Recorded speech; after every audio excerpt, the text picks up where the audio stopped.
Hey Cake Chums, and welcome back to the Mr. Baker's Cakes kitchen and part 2 of getting to grips with embossing on cakes. Now before we get into things, if you haven't yet watched part 1 of getting to grips with embossing on cakes, I would highly recommend you go and do that first. In fact, I will pop a link up in the corner for you right now.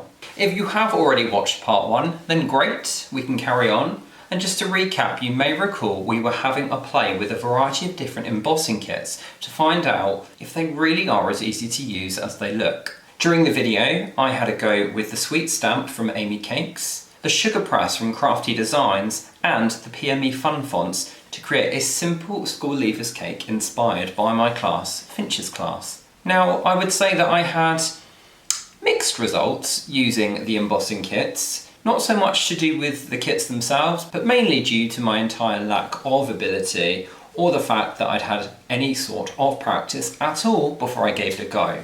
But if you thought I was struggling with part 1, let's see what sort of trouble I can get into when I try painting the cake and the cake board that I created. So without much further ado, let's get to the video.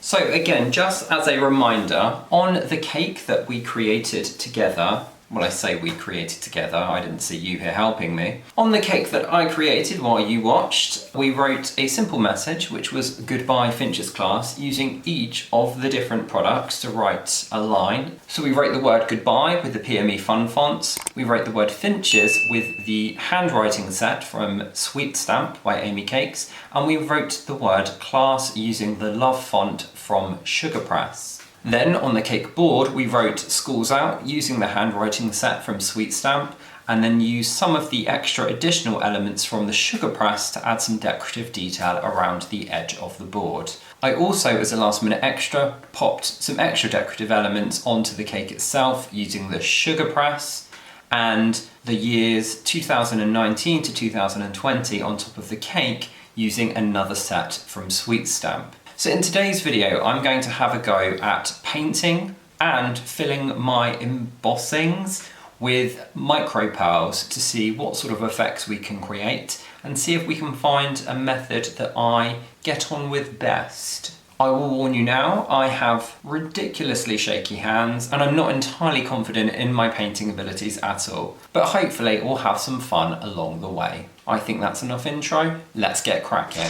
Okay, so we're trying out another filming angle today because I figured I want to be sat down for painting, but also look at all the space that you can see. Thank you to those of you who did get in touch and gave me your thoughts on the filming angle. I have tried to think about like zooming in a little bit so that you can still see everything, but also I'm not cutting off kind of essential views that I guess you guys need. But yes, we'll continue to play with it anyway and see what works best. But right then, I'm babbling because I'm really desperately trying to put off actually starting on this project because I hate hand painting things. I have a really wobbly hand when I'm concentrating and I'm absolutely petrified I'm going to do this terribly. But again, this is a learning experience. This isn't a cake that will actually be given to anyone, so I guess I should just bite the bullet and get cracking. So here is the cake that we created in last week's video, and the brightness of the cake is definitely doing weird things to the lighting. I think I've kind of disappeared slightly into the shadows, but never mind.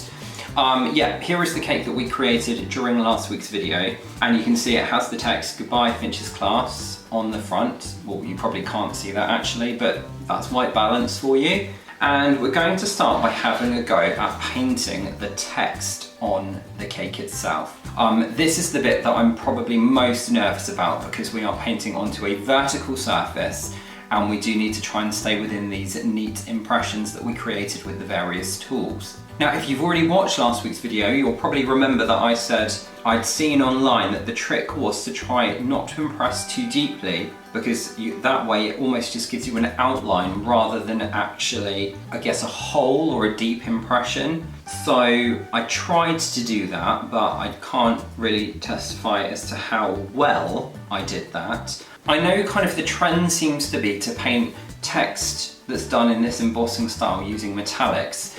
And my favourite metallic paints are the Rainbow Dust metallic paints, which are ready to use. One of the reasons I like them so much is that you're not kind of having to mix your own powders with alcohol to make them. So we're going to start by using this metallic light gold from Rainbow Dust. And then when it comes to the painting, both the Sweet Stamp from AmyCakes and Sugar Press have their own lines of brushes as well. I kind of feel like I'm peering around the cake to talk to you. Now, I've not used the Sugar Press brushes before, but I have actually used the Sweet Stamp brushes from AmyCakes, and I have to say, I love these brushes. They've got kind of these ergonomically designed handles, and they're really nice and fine. This one is a size 1, and this is a 0/3. I'm not going to pretend to know what that means, but I've really enjoyed using those before.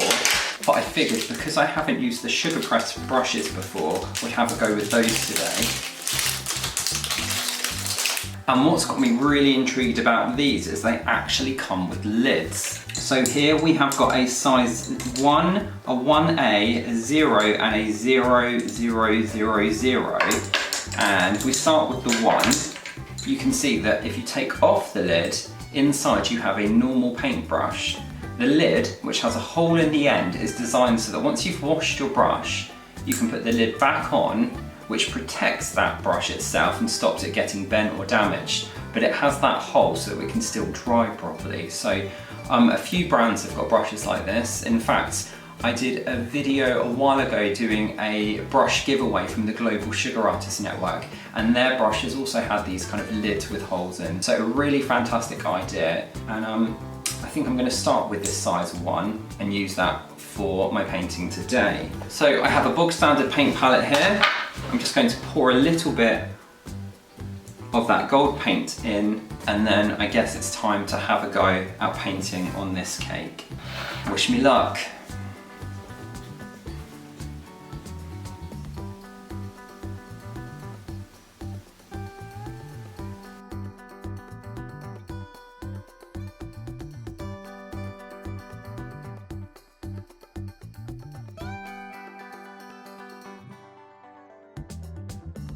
Okay, so far I've done the letter G, and it's pretty messy, I'm going to be honest with you. One thing that I am finding quite hard is that the Rainbow Dust metallic light gold is a very light gold, and I'm painting it onto white, so to get that kind of depth of colour, I'm feeling the need to go on quite thick with it, but that in turn is meaning that I don't have quite so much control over where the paint is going, and I have gone outside the lines a fair few times, and it's still not giving me great coverage. Rainbow Dust metallic dark gold would have been a lot better, but unfortunately I don't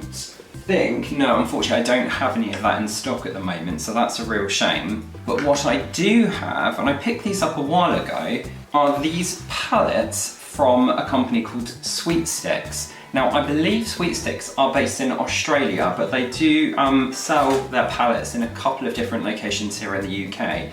And I know that Sweet Sticks are the brand that Amy recommends for using with the Sweet Stamps.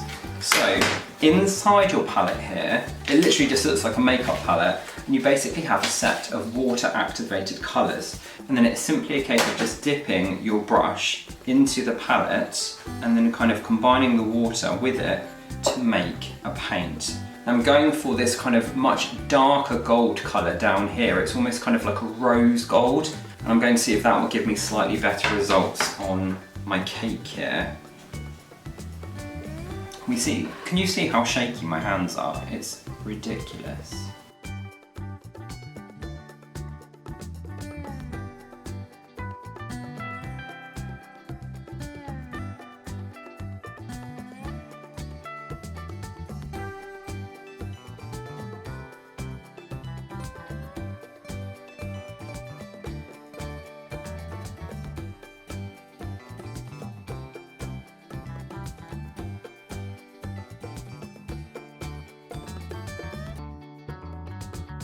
Okay, and so I have now painted the rest of the word goodbye, which, if you remember, was made using the PME Fun Fonts, and that was done with, this is actually called burnt bronze, so the burnt bronze colour from the Sweet Sticks Edible Art Metallic palette. Now, they do also do another metallic palette, which is kind of a variety of different metallics. So there's also that one to play with as well if you fancy it. But I think to keep this consistent, I'm going to carry on and finish painting in all of this text, and then we'll kind of have a bit of a chat and see how I've got on.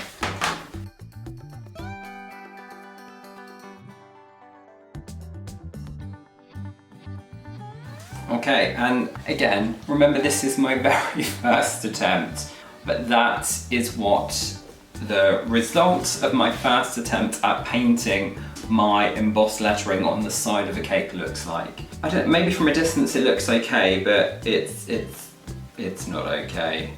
I have to say, first things first, love the brush, love this palette, love the colour, and I love how it kind of laid on the cake, and it was definitely buildable colour, which is great as well. One thing I just found quite tricky, besides painting vertically, is staying within the boundaries of the impressions and not going outside the edges. Again, I imagine that's something that you would get better at with practice. So, you know, this is very much a first attempt, but this was kind of the same across all three. Although I will say, the ones where I'd kind of struggled to make the impression, so if you remember that was the sweet stamp and the sugar press, on these bits where the impression is significantly more shallow, I actually found it easier to paint them. But yeah, so that's kind of how I got on using the metallics. While we're on the cake, you may recall I also did some faint leaf impressions as well. And so just while we've got the cake here, I do also have the Sweet Sticks Edible Art Ready to Use paints, and this one is called Pastel Green. So we'll give that a quick go and just see what that looks like on one of those leaves. Okay, and so I did these impressions after the letters when I'd kind of learned my lesson. And I would say that these are more shallow, and I am finding them easier to paint as a result, he says. I think it's also helped by the fact that they are not quite so fiddly as the letters, so that's probably a factor. Okay, and so that is one of the sugar press leaf kind of elements, and that's been painted again with one of the sugar press paintbrushes in size 1A and using the Edible Art a pastel green paint by Sweet Sticks. In the palette here, the paint is starting to kind of separate, and I wonder if that's because it's maybe a powder-based paint. So I'm wondering if we could get a similar sort of effect using some dipping solution, which is basically just 96% proof ethanol, food grade ethanol, which you can use for mixing with dust colours to make paint. So you could use this with your metallic dusts, or you can use it with your powder dust. So I've just grabbed one of my rainbow dust powder colours in Holly Green, which hopefully should be a slightly deeper colour than this one here. And then using exactly the same paintbrush, I'm just going to take some of that dipping solution and mix up a paint here. Now the great thing about doing it yourself, you can control kind of the strength of your paint. So if I take this colour that I've made here, I think that gives me a much more complementary green to this kind of bronzy colour.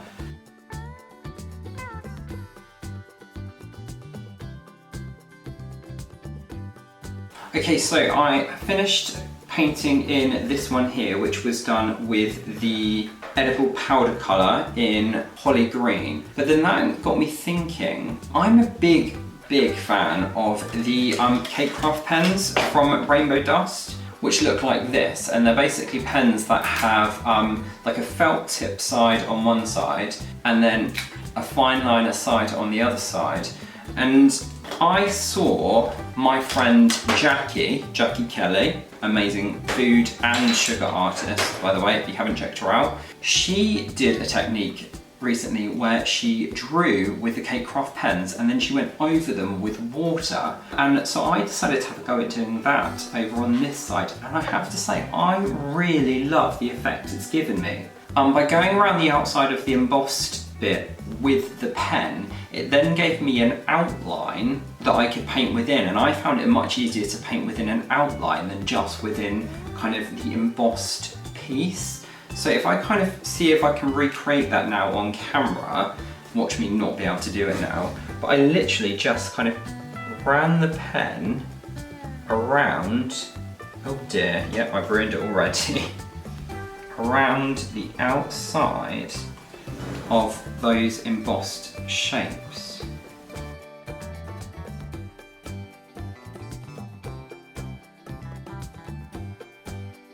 Okay, so I definitely haven't done as neat a job as I did on the first one, but never mind. That's always the way when you're filming. And then I'm literally just going to very roughly colour inside these leaf shapes.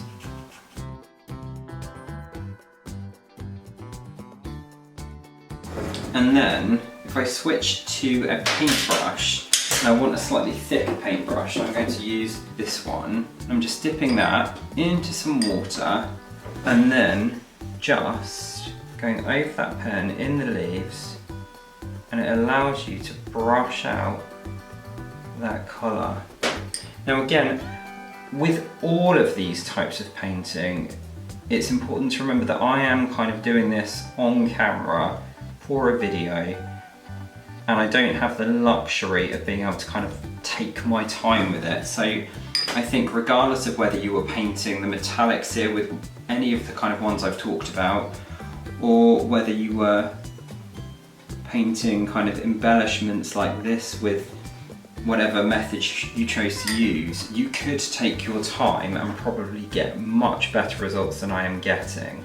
So this is no reflection on any of the products I'm using. This is more a reflection on my impatience and I guess urgent filming style. The last thing I want to do on the cake before we switch over to the cake board, which I'm hoping will be a lot easier because it's flat, is in last week's video, you might recall I made these much deeper impressions on the top of the cake here, and I said that I had plans for them. And that's because I want to have a go at filling these with these pixie pearls from Sweet Stamp. While we're on the subject of these much deeper impressions, I know that Sweet Stamp also does something, I think they're called perfect pour bottles, which are kind of just little bottles with like a really fine almost needle on the top that you can use to almost like syringe colour into deeper impressions, which means you then don't have the issue of messy painting. Of course that wouldn't work on the side of a cake because it would all just run out, but if you've done embossing on the top of the cake or onto a cake board, I think they look so much easier to use than paintbrushes if, like me, you're someone who's a little bit when you're trying to concentrate too hard. But as I say, I don't have them, so I'm afraid I can't show you those today. But what I am going to do is have a go at filling up this with the micro pearls.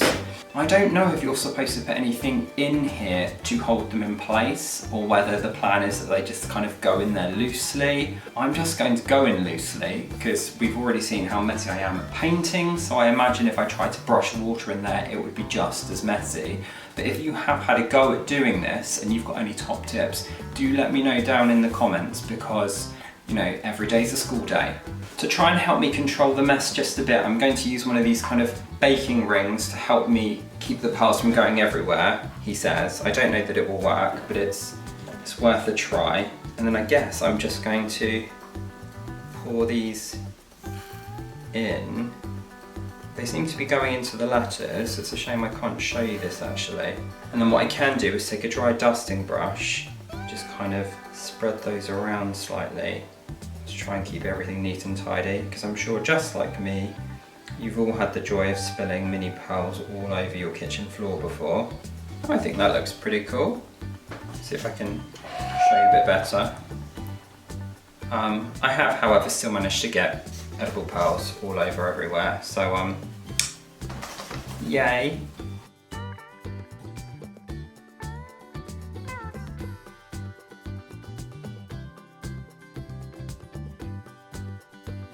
Okay, so the last thing to do is to decorate the board.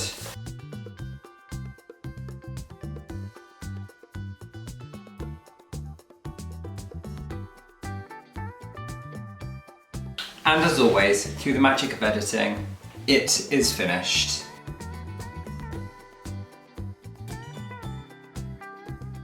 Now, if I keep it kind of at this distance away from you, it almost looks pretty good.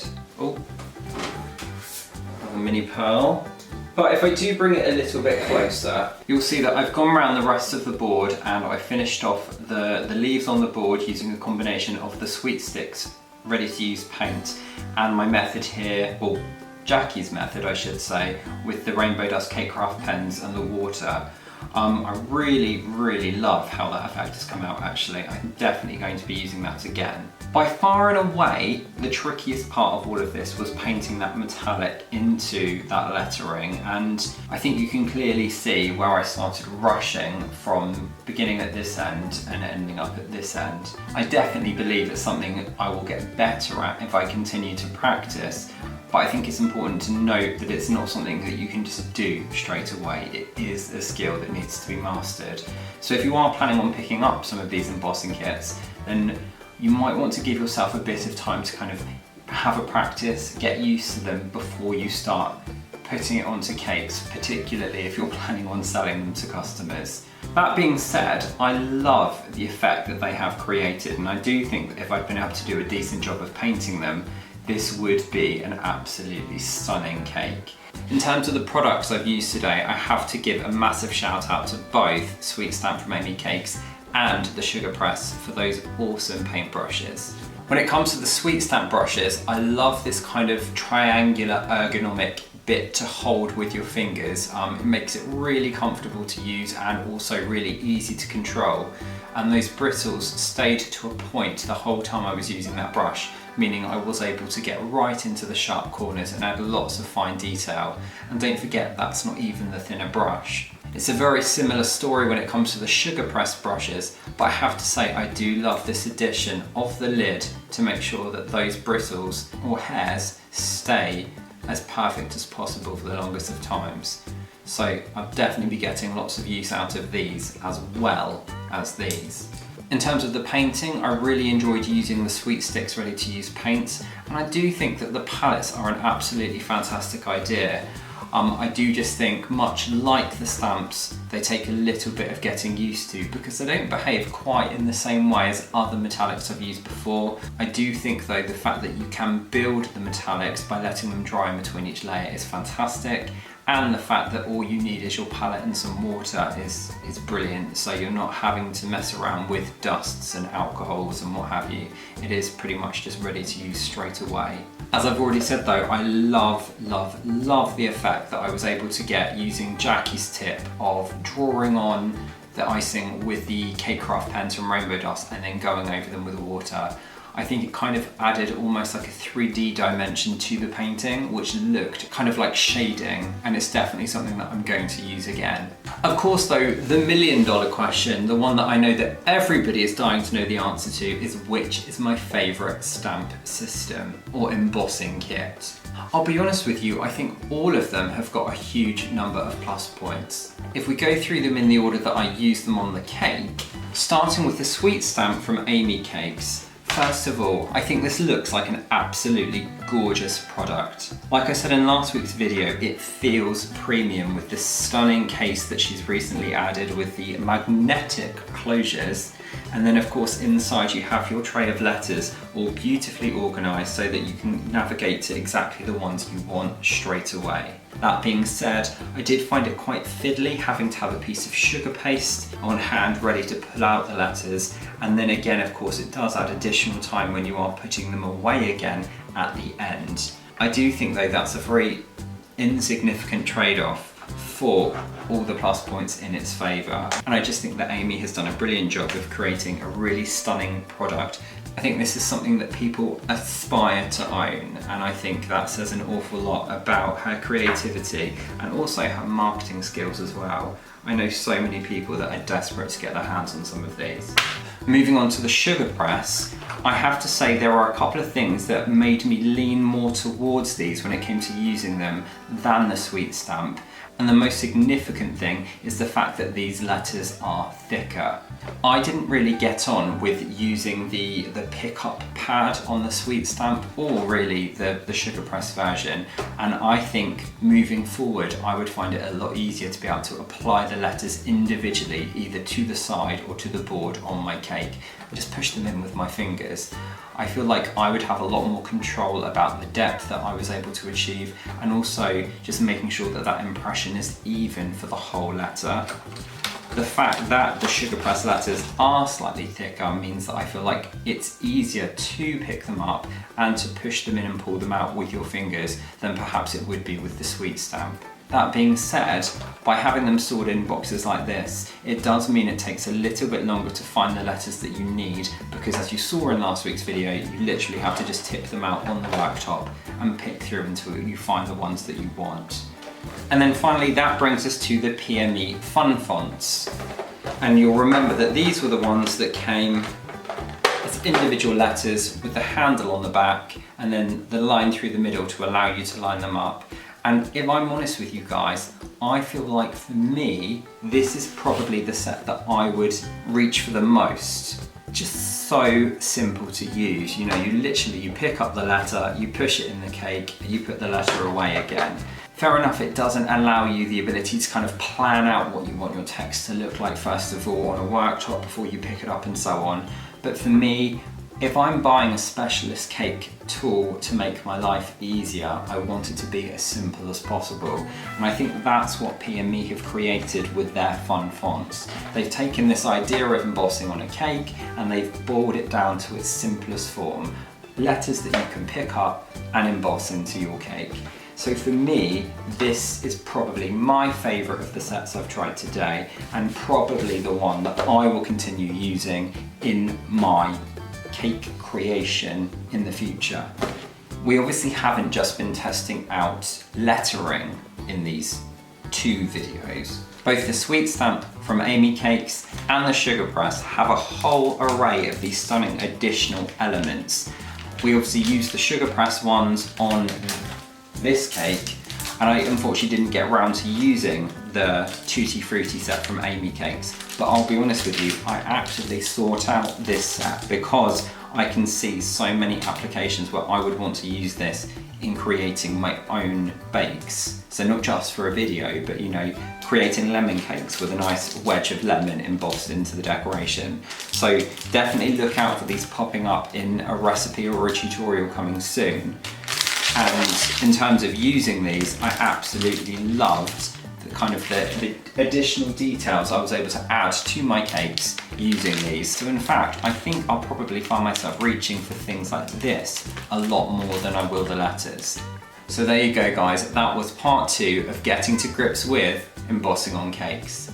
I do hope you enjoyed kind of seeing what sort of variety of products and tools and gizmos and gadgets are available out there on the market at the moment. And of course, if you did like this video, don't forget to give it a thumbs up down below.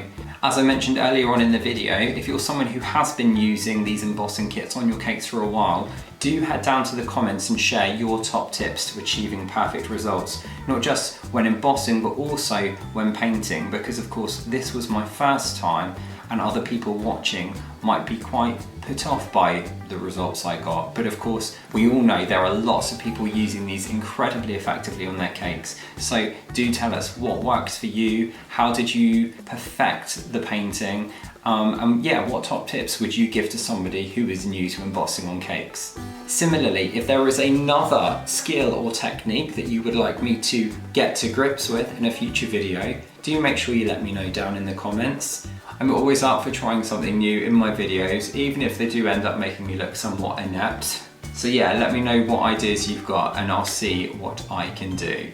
But other than that, I think it's time to wrap this video up. So once again, thank you so much for watching guys. Don't forget to hit that subscribe button before you go, and I'll see you at the same time next week for another video. Until then, happy caking.